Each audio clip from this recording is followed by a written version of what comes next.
nós podemos planejar a nossa vida. Se nós vamos conseguir cumprir a nossa agenda, nós não sabemos. Podemos dizer, amanhã eu farei isto. Se nós vamos de fato fazer, nós também não sabemos. Nós muitas coisas podemos até determinar aqui. Nós, pessoalmente, cada um, também na sua casa, seu trabalho, seus estudos, seus projetos. Podemos fazer isso. Podemos dizer não em algumas situações, dizer sim em outras situações. São coisas nossas, da nossa vida. Com respeito à eternidade, não está na nossa alçada dizer qualquer coisa, isto é, de contrariar. Porque algumas pessoas dizem, a eternidade não existe. É o que nós vamos falar aqui um pouquinho sobre a eternidade. Não existe a eternidade. Morreu, acabou. Termina no cemitério, termina na sepultura. Ali apodrece, volta à terra, volta ao pó. Ali acaba a vida do homem. Pessoas desprovidas do entendimento bíblico, pessoas que não exercem a fé legítima em Deus, podem pensar isto. Mas a eternidade não consiste nas ideias dos homens, nas filosofias dos homens, em qualquer pensamento que seja do homem. Ela simplesmente existe, porque Deus assim criou. A eternidade, de fato, existe. E todos vão ter que encarar a eternidade. Também não é questão de eu quero ou eu não quero. Nós podemos escolher uma viagem. Eu quero viajar. Não, eu não quero viajar. Segunda-feira eu vou trabalhar. Não, segunda-feira eu não vou trabalhar. Nós podemos, com respeito aos nossos desejos, nossas escolhas, cabe a nós. Sobre a eternidade não cabe à pessoa, ela vai. Querendo ou não, todas as pessoas vão encarar a eternidade. A conversa de um ateu e um cristão, quando o ateu, tentando menosprezar o cristão, disse: você acredita ainda com respeito a Deus, a Bíblia, a eternidade? Você ficar nessas ideias ainda? Sim, creio. Eu me apego à Bíblia Sagrada. Mas e se não existir nada disso aí? Não existir eternidade, não existir salvação, não existir nada disso. Aí a resposta foi simples: olha, eu estou me apegando aos princípios de Deus, procuro fazer o meu melhor. Se acontecer de eu chegar no fim de minha vida e não existir, com respeito à eternidade e salvação, não perdi nada com isso que eu fiz. Mas, meu amigo, se existir, você está complicado a vida. Então, o que nós perdemos em servir a Deus? Nada. Ao contrário, nós que conhecemos Deus, nós que temos agora as evidências necessárias, porque a fé, ela foi brotada em nós pela palavra de Deus. A fé vem pelo ouvir e ouvir pela palavra de Deus. A fé, nós não compramos aí, nós temos a fé mediante ouvir ou receber a palavra de Deus. E a fé é uma grande evidência que nós temos, dentre outras, a respeito da convicção de que Deus de fato existe, apesar que os nossos olhos nunca o viram, nós nunca pudemos apalpar com as nossas mãos, abraçá-lo com os nossos braços, porque Deus não é palpável, Deus não é visível aos nossos olhos. Deus não está na condição de ser presenciado por nós, seres humanos. Até podemos dizer, louvado seja Deus por termos esse Deus que não é visto por nós. Porque se nós pudéssemos ver Deus, já o limitaríamos, já seria um Deus limitado. que tudo que nós conseguimos fazer limita. Não conseguindo ver Deus, não conseguindo apalpá-lo, não conseguindo ter a dimensão dele, isso mostra o seu grande poder. É um Deus de poder ilimitado. Imagina se Deus ele estivesse aqui, encostado em uma das paredes, todos nós enxergando aqui, nós iríamos olhar para o cantinho de Deus, todo mundo quer ficar perto dele. Tá? Deus é assim, então nós iríamos limitar Deus, o tamanho dele, condição dele, seria um Deus limitado. Então, graças a Deus, o Deus que nós servimos não é limitado, não podemos dimensionar esse Deus. Mas temos toda a evidência, e uma delas é a fé, no que cremos de fato é verdade, é real, que Deus existe.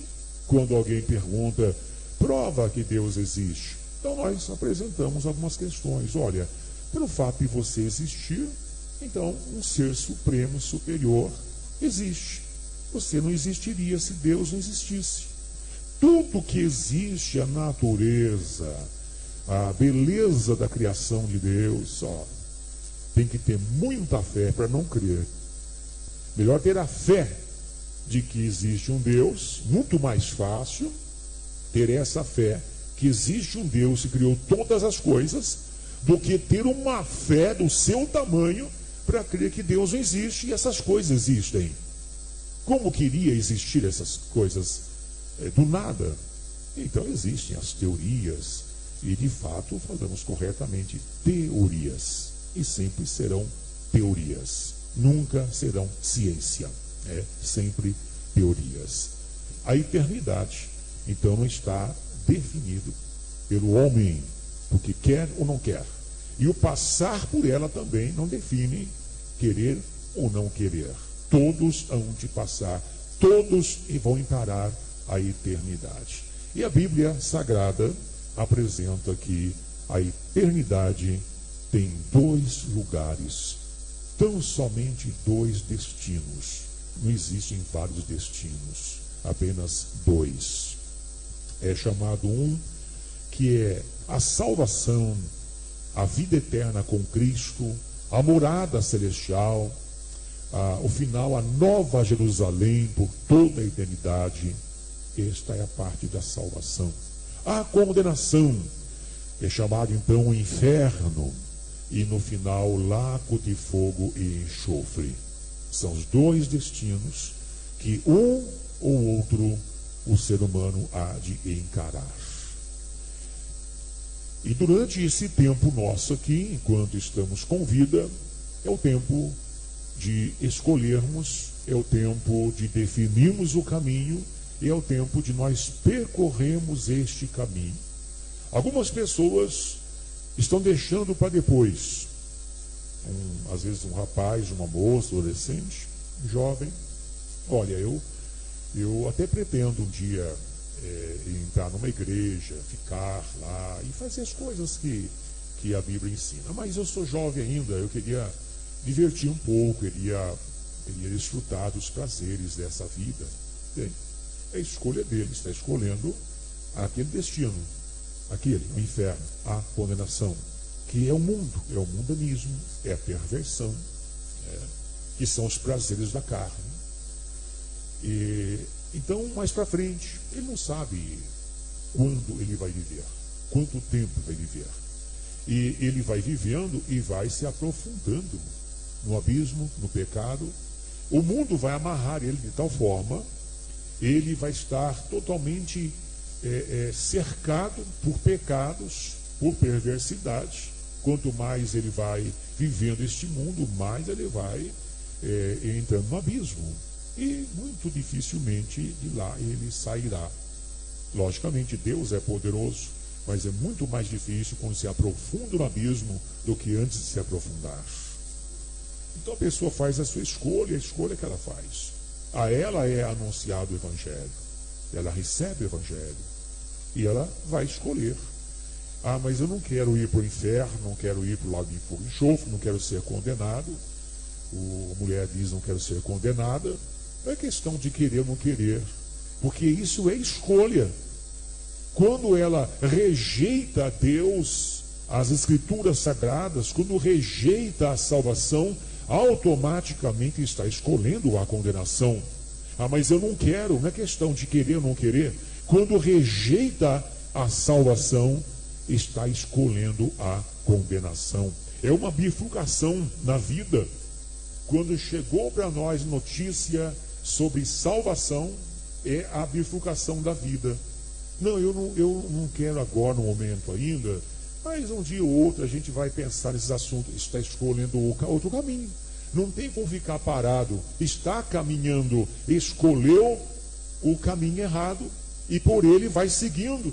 Mesmo que um dia eu vou, qualquer tempo, aí uma pessoa está anunciando para ela, olha, eu já até ouvi falar um pouquinho a esse respeito, achei interessante, até fui na igreja lá uma ocasião, ó, gostei, viu, um dia eu volto lá, fui na cela, olha, legal, viu, muito bom, um dia eu volto lá, mas continua caminhando um caminho que vai chegar à condenação, porque um dia ela vai perecer, um dia vai ter a sua morte, um dia termina o seu tempo aqui na terra, depois não tem mais como retornar.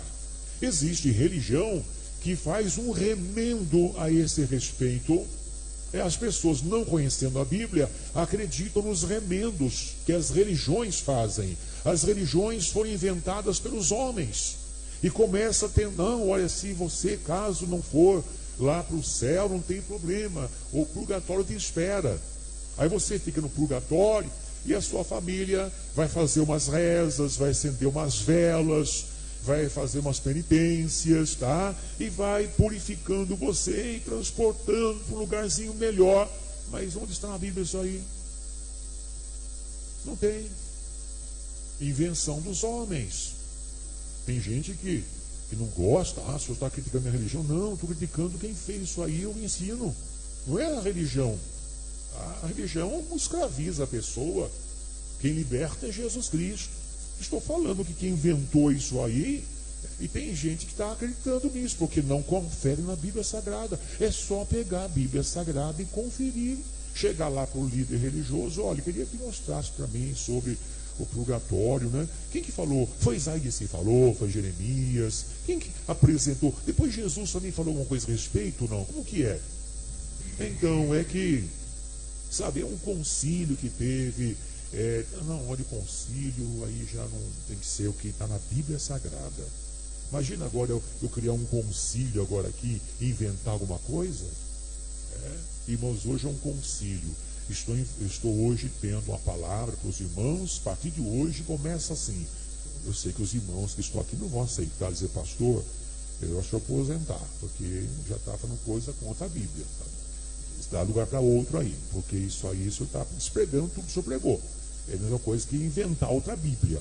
Tá? Eu não posso, a Bíblia diz que eu não posso aumentar nem diminuir. Eu preciso plenamente aceitar o que o Senhor colocou. Então começa as religiões, fazer remendos e tentar um jeitinho ou outro. E as pessoas dizem amém. Ah, eu sou dessa religião, mas eu creio assim. Você crê assim ou não? Eu creio assim, mas eu creio no quê? Eu creio no que meus pais ensinaram, tradição familiar. Eu li um livro lá que disse isso, alguém me disse, meu avô falou isso aí. A minha bisavó também falava assim, mas e a Bíblia? Não, mas eu não sei, a Bíblia eu não sei, eu só sei que minha bisavó falou. Então, o que adianta isso? Vai chegar uma hora que vai terminar, vai parar a respiração, e aí? Aí não vai ter bisavó que vai ajudar, o líder religioso que vai ajudar, nada mais pode ser feito. Porque se as coisas pudessem ser feitas, se umas orações fortes, se umas rezas fortes, se umas dezenas de velas queimadas ajudassem, se umas penitências ajudassem, irmãos, o Filho de Deus não precisaria vir aqui na terra. Por que vir aqui na terra, passar tudo que passou, sofrer o que sofreu, ir para a cruz, se vela, se penitência, se reza, se oração, ajuda para a salvação? Então, são coisas dos homens. João foi aquele divisor de água, porque depois de alguns séculos que Deus silenciou após o tempo profético dos profetas, que o último que profetizou, podemos chamar aqui de Malaquias, ou até João é assim considerado o último. Depois já passou para Jesus Cristo. Então, quando Malaquias, que é o último que encerra o tempo da lei, o tempo dos profetas, 400 anos se passaram que Deus não levantou nenhum profeta. Aí imagina, com os profetas o povo já era complicado na obediência às leis, imagina sem as profecias, sem os profetas, como que virou isso aí? 400 anos. O povo está muito religioso, cada um pensando, gritando a sua santidade. Era peso que colocava nos outros, sem ao menos eles carregarem o peso, o fardo. Era assim, religiosidade pura, não tinha nada de amor a Deus, temente a Deus, era religiosidade pura. Aí vem João Batista, Deus levanta esse homem para ser divisor de água, para apresentar a vinda do Messias, a chegada dele, o nascimento dele, o início do seu ministério, apresentar o Cordeiro de Deus que tira o pecado do mundo. Então ele, o apresentador, aquele que ia aplanando o caminho, deitando as veredas, e a pregação dele era muito forte, pregação diferenciada, era a pregação de alguém com autoridade, não era como aqueles religiosos que queriam se aparecer nas suas religiões. Não, João Batista era um homem de Deus. Depois de 400 anos levanta um aqui na terra para ser divisor de água. Todos pensando dele, quem que é esse homem?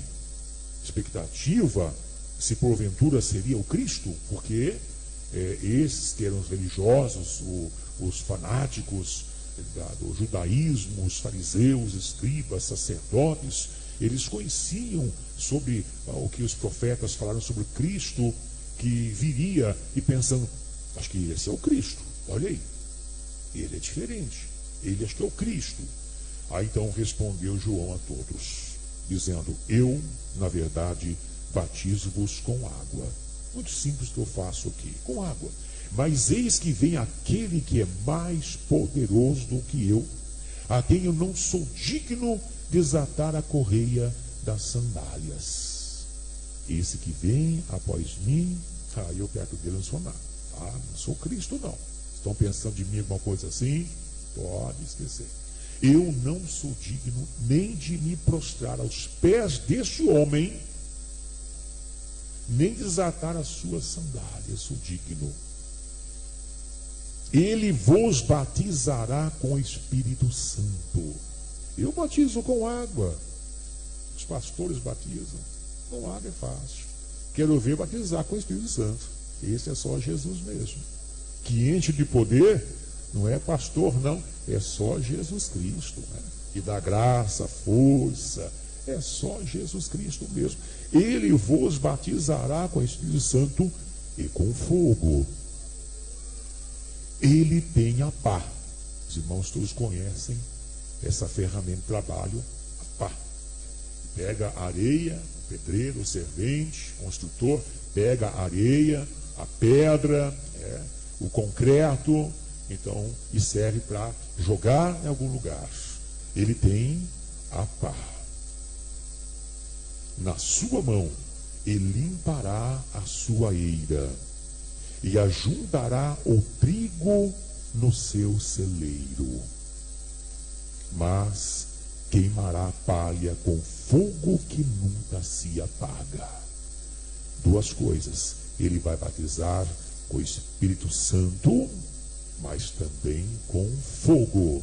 Ele tem a pá e vai limpar a eira e vai colocar o trigo no celeiro, mas a palha, essa com fogo vai queimar e nunca se apaga.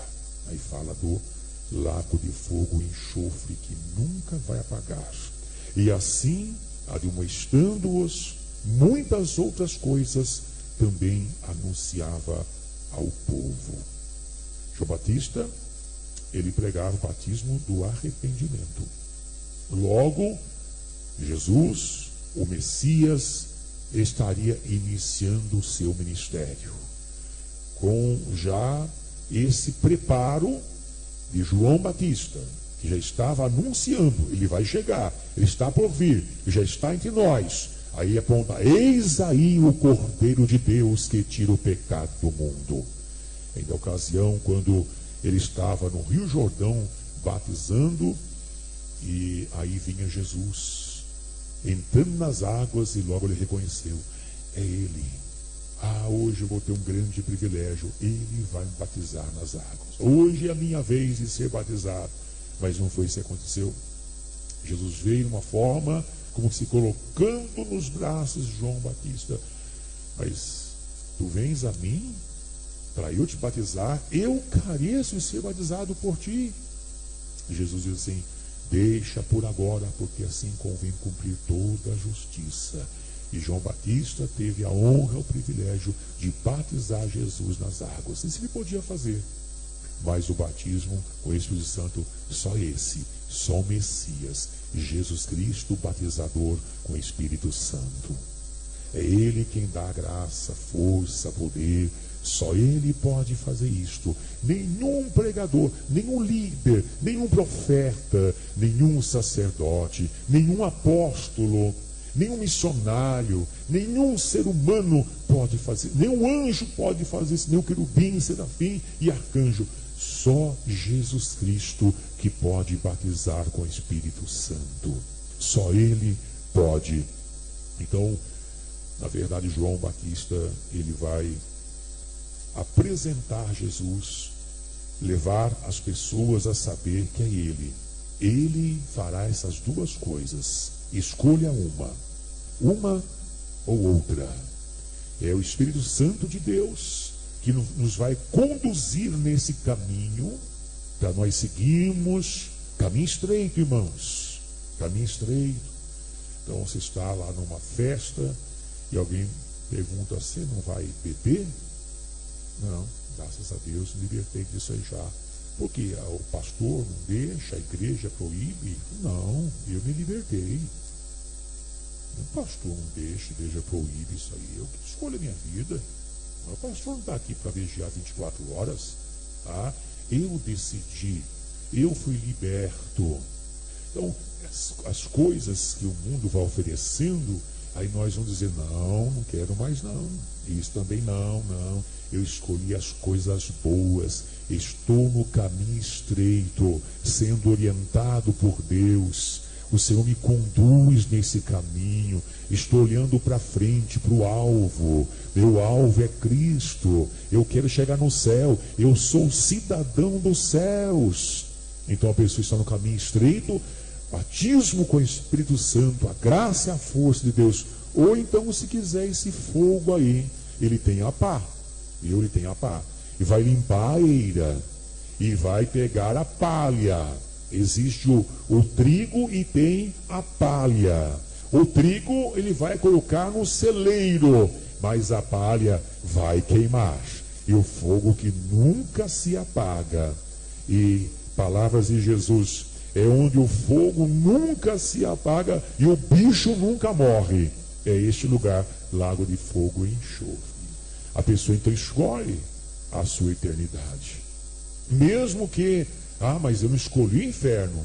Não é questão de não querer ir para lá. Para um lugar ou outro estou indo. Para um lugar ou outro eu estou indo.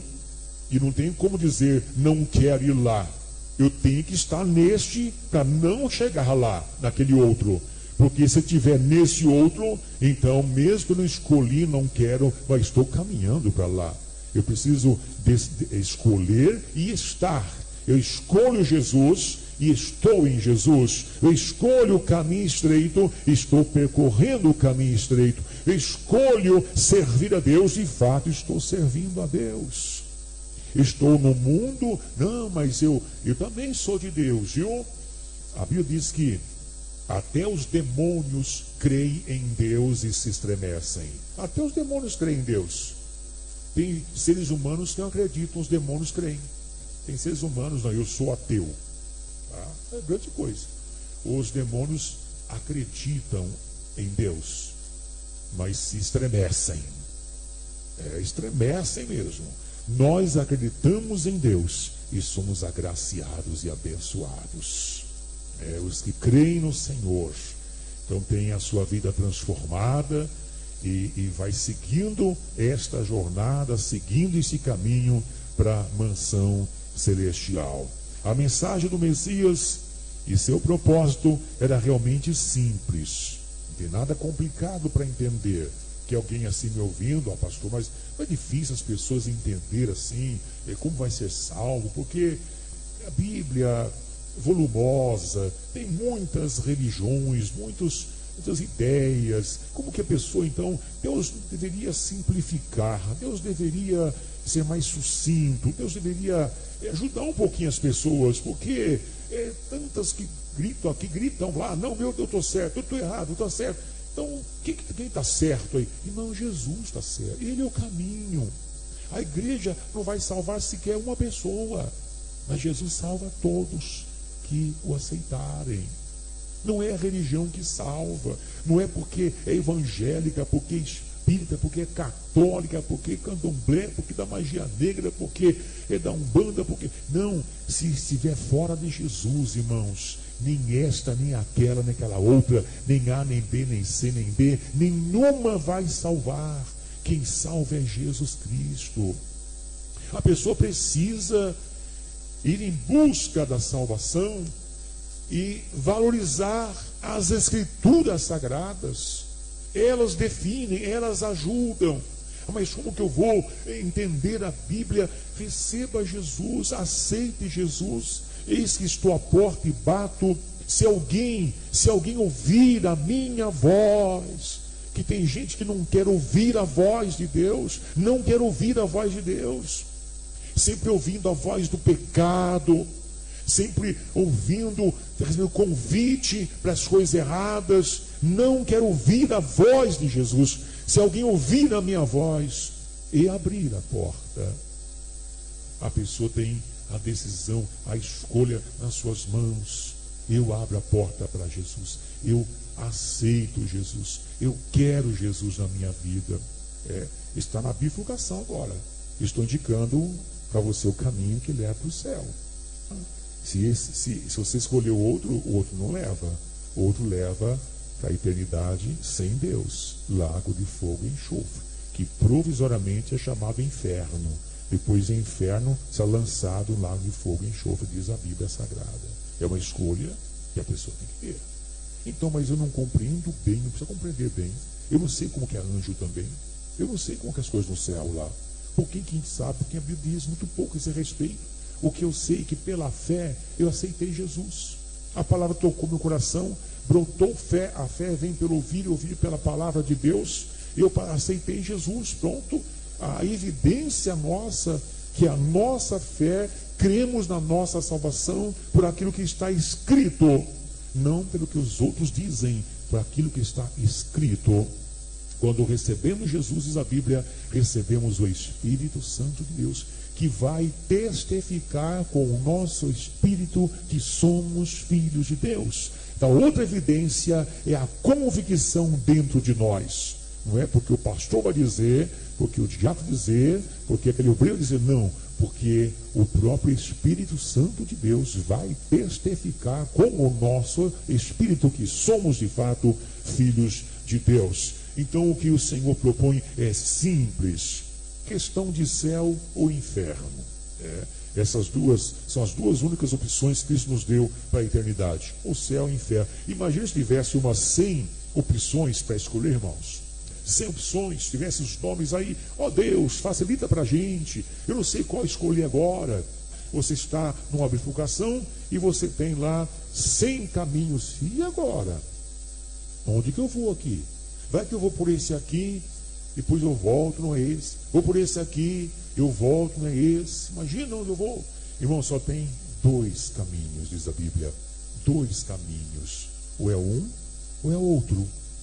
Se pegou errado, está vivo ainda, está na hora de acertar. Se Deus trouxe você aqui, está ouvindo, é hora de você acertar o caminho agora. Você estava no outro, não era? Agora passa para este. É encontro com Jesus Cristo. Aceite Jesus que está indo para o céu. Então é uma questão de escolha.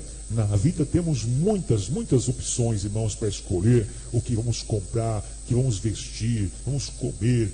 Você pode planejar. esse é nosso planejamento, decisões que temos. Agora, sobre a eternidade só tem duas, irmãos. Só tem duas opções. E uma dessa aí, das duas é o caminho errado. Então, a alma vai para uma ou para outra. Ninguém fica aqui para sempre. A pessoa já viveu essa nossa era, dessas décadas para cá, sem falar aquele tempo dos patriarcas, antes dos patriarcas, mas dessa nossa era aqui.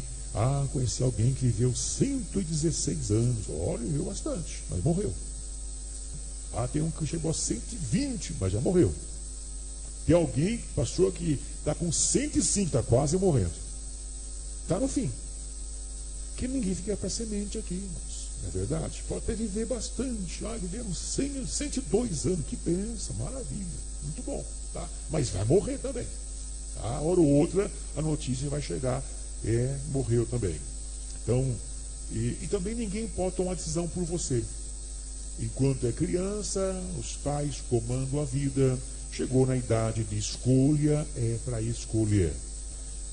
Um junior já escolhe o seu caminho, já escolhe o pecado, já está planejando mentir para a mãe, já começa tudo vida errada já. Se tem um padrão bom em casa, então, graças a Deus por isso. Uma educação cristã em casa, maravilha. Mas quando não tem, a parte do pecado já mente, xinga, briga, fala palavrão, começa a beber, se drogar, e vai se perde na vida mesmo aí. Então é hora de tomar já a decisão para o caminho que leva à salvação. E nós temos em Tiago, capítulo 3, versículos 11 e 12, temos aí dois mestres, o Senhor, Jesus, ou então Satanás. Ninguém pode servir a ambos. E temos também entre duas vidas, a cristã e a vida pecaminosa. Tiago 3, 11 e 12. Porventura a fonte deita da mesma abertura água doce e água amargosa? Meus irmãos, pode acaso uma figueira produzir azeitonas ou uma videira figos? Nem tampouco pode uma fonte de água salgada da água doce. Então, são dois caminhos, são duas vidas aí, são dois destinos aí, são duas fontes. Não pode uma mesma fonte dar água doce e água salgada. Não pode de uma árvore produzir, se é uma árvore figueira, não produz azeitona. Então a pessoa escolheu esse caminho, é esse que é o estreito, é esse que leva para o céu, é esse que você deve estar. Também Mateus 7, 17 ao 20 diz assim: assim, toda árvore boa produz bons frutos, porém a árvore má produz frutos maus. Uma árvore boa não pode dar maus frutos, nem uma árvore má dar frutos bons. Toda árvore que não produz bom fruto é cortada e lançada no fogo. Portanto, pelos seus frutos os conhecereis. O salvo, ele passa a ser conhecido pelos frutos. Só saberemos da árvore através dos frutos. Você convive com a pessoa, aí você já olha, essa pessoa é de Deus. Ou então, essa pessoa não é de Deus. Ela pode até frequentar a igreja, mas os frutos vão definir que tipo de árvore ela é. Não é simplesmente o estar dentro da igreja. Quando nós convivemos, nós conhecemos. Não é porque encontrar de vez em quando que vamos conhecer. Dois caminhos, o largo e o caminho estreito. Mateus 7, 13 e 14 diz assim: entrai pela porta estreita, porque larga é a porta, e espaçoso o caminho que conduz à perdição, e muitos são os que entram por ela. E porque estreita é a porta, e apertado o caminho que conduz à vida, e poucos são os que a encontram. Quantas pessoas estão hoje dentro das igrejas ouvindo a pregação do Evangelho, com o desejo de agradar a Deus? Quantas pessoas? E quantas pessoas estão aí para fora, aí, em seus terríveis pecados? Por alguns, quem sabe, considerando poucos ou pequenos pecados, né? Mas concepção do ser humano. Os pecados são poucos, pecados são pequenos, mas estão pecando aí, tá? Então, quanta gente fora completamente do raio de ação de Deus. É triste, porque a porta é estreita. Estreita porque não passa de qualquer jeito, de qualquer maneira. Nós temos que deixar o fardo de pecado aos pés de Cristo, na porta, e entrar, e agradando a Deus, a pessoa então vai sentir que não pode ela passar, percorrer, arrastando pecados. Deixa o pecado já na porta e siga em frente com Jesus. Duas mortes, a morte do justo e a morte do ímpio. Ezequiel 33:11 diz assim, Deus dizendo, não tenho prazer na morte do ímpio, mas em que o ímpio se converta do seu caminho e viva. Deus está aguardando as pessoas que tomam decisão. Deus não tem prazer na morte do ímpio. O ímpio é o pecador que não se arrependeu. O ímpio é a pessoa que não aceitou Jesus ainda. O ímpio está no caminho largo. O ímpio que errou a bifurcação, está indo lá até nas boas intenções. Um dia eu vou até entrar numa igreja, eu vou ler Bíblia, está até nas boas intenções, mas está no caminho largo. Esse é ímpio ainda. E Deus tem o prazer que ele se converta do seu mau caminho. Os dois destinos, céu e inferno, sua escolha irá determinar o destino da alma. Isaías 35:8. Nós sabemos que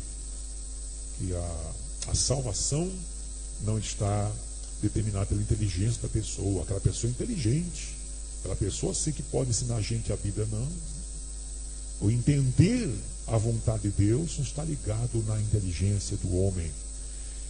E ali haverá uma estrada, um caminho que se chamará o caminho santo. O imundo não passará por ele, mas será para os remidos. Os caminhantes, até mesmo os loucos nele, não errarão. Não determina pela inteligência do ser humano, porque é o caminho chamado caminho santo. O imundo não passará por ele. Também não é determinado pela religião ou religiosidade. Mateus 7:22-23, Jesus fala um pouquinho a esse respeito. Muitos me dirão naquele dia, Senhor, Senhor, não profetizamos nós em teu nome? E em teu nome não expulsamos demônios? Em teu nome não fizemos muitos milagres? Até isso, pessoas que até os milagres surgem por aí, fala no nome do Senhor, até profetiza, aí diz assim, olha, então lhes direi claramente ou abertamente, nunca vos conheci, apartai vós de mim, vós que praticais a iniquidade. Não é pela religiosidade, não é porque chama Senhor, Senhor, não, precisa ter vida com Jesus, não, também não é determinado pela posição social. Em João 3:18 nós temos aqui, quem crê nele não é julgado, mas quem não crê já está julgado, porquanto não crê no nome do unigênito Filho de Deus. O senhor não pode falar assim que só porque não está no caminho estreito vai para o inferno. O senhor não é juiz para julgar? Não estou julgando ninguém não. Quem julga é a palavra. Eu estou lendo o que a Bíblia diz. Não é minha sentença. Imagina se fosse minha sentença. Não, estou dizendo o que a Bíblia diz. Quem crê nele não é julgado, mas quem não crê já está julgado. Se é no caminho errado, pegou o caminho largo, já está julgado já, porquanto não crê no nome do unigênito Filho de Deus. Veja João 5:12, diz assim, quem tem o Filho tem a vida, quem não tem o Filho de Deus não tem a vida. Não é que eu tenho uma religião, porque eu sou inteligente, porque eu sou um filósofo, porque eu visto essa roupa, porque eu leio a Bíblia, porque eu oro, canto. Não, quem tem o Filho tem a vida. Quem não tem o Filho de Deus não tem a vida eterna. É uma escolha e todas as pessoas precisam se deparar e escolher o caminho que é o caminho estreito que conduz ao céu.